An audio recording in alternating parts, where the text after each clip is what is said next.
बात करने के लिए लॉगिन करें www.astrotak.com। मंगल की जो दशा है बहुत सारे लग्न में अशुभ हो सकती है, लेकिन वृषभ लग्न में और तुला लग्न में मंगल की दशा मारक होती है। और जब मंगल की दशा आती है तो यहां पर कठिनाइयां और कष्ट बढ़ जाते हैं। क्या करें अगर मंगल की अशुभ दशा चल रही है?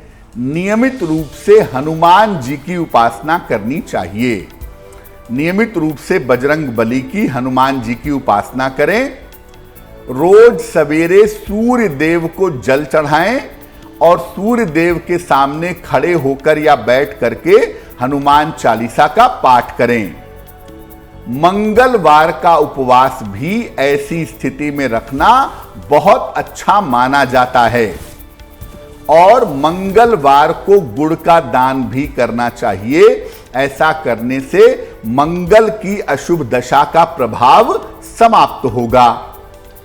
मंगल की अशुभ दशा की स्थिति में अगर मंगल की वजह से समस्याएं बहुत ज्यादा बढ़ गई हैं, खास तौर से आप कर्जे के शिकार हो गए हैं या कर्ज से आप परेशान हो गए हैं, तो आप मंगल की अशुभ दशा में ऋण मोचन मंगल स्तोत्र का पाठ भी कर सकते हैं। और जितना हनुमान जी का दर्शन पूजन आप करेंगे, मंगल की दशा का अशुभ प्रभाव आपको परेशान नहीं करेगा। धनु लग्न में और मीन लग्न में बुध की दशा सर्वाधिक अशुभ मानी जाती है सामान्य स्थितियों में, क्योंकि धनु लग्न और मीन लग्न के लिए बुध सामान्यतः मारक होता है। अब अगर बुध की अशुभ दशा आपकी चल रही है तो क्या उपाय करेंगे? नियमित रूप से मां दुर्गा की उपासना करें। और मां दुर्गा के बड़े सारे स्वरूप हैं, उसमें मां दुर्गा जिसमें शेर पर सवार हैं, सिंह वाहिनी मां दुर्गा हैं, उनकी उपासना करें। रोज शाम को मां दुर्गा के मंत्र का जप करें।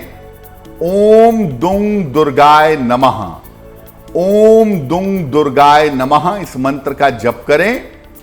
हर बुधवार को हरे फल का दान करें, किसी निर्धन व्यक्ति को करें या गाय को खिला दें। नियमित रूप से नहाएं और साफ सुथरा रहने का प्रयास करें। अगर आप ऐसा करते हैं, नियमित रूप से मां दुर्गा की शरण में जाते हैं, मंत्र जप करते हैं, सफाई मेंटेन करते हैं, तो बुध की इस दशा में आपको निश्चित रूप से लाभ होगा और उसकी अशुभता आपके लिए समाप्त हो जाएगी। बृहस्पति सामान्यतः मिथुन लग्न और कन्या लग्न के लिए मारक होते हैं, मारक प्रभाव पैदा करते हैं। कुंभ लग्न के लिए भी बृहस्पति मारक होते हैं सामान्यतः, लेकिन अगर बृहस्पति की अशुभ दशा चल रही है तो मैं ये मानता हूं कि बृहस्पति की अशुभ दशा सबसे ज्यादा अशुभ होती है, क्योंकि बृहस्पति को गुरु का दर्जा प्राप्त है। जब गुरु ग्रह की स्थिति नकारात्मक होती है, अशुभ होती है, तो मुश्किलें बहुत ज्यादा बढ़ जाती हैं। क्या उपाय करना चाहिए? नियमित रूप से भगवान विष्णु की उपासना करने से आपको लाभ होगा।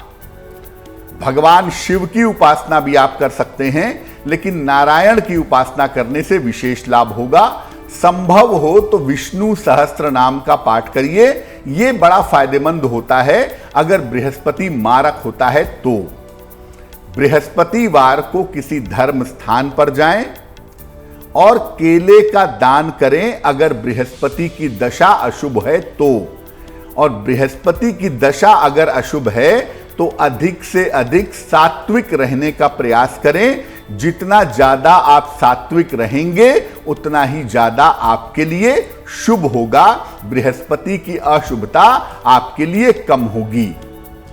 एक बात और समझिए कि बृहस्पति की दशा अगर अशुभ है और आप किसी गुरु की शरण में हैं और वास्तव में वो सद्गुरु हैं, वास्तव में वो शुभ वाले गुरु हैं, तो ऐसी स्थिति में उनकी कृपा से भी बृहस्पति की अशुभता नष्ट हो जाती है। लेकिन सामान्यतः अगर बृहस्पति परेशान करे तो जीवन में ईमानदार और पवित्र बने रहिए, उसका दुष्प्रभाव आपके ऊपर नहीं पड़ेगा।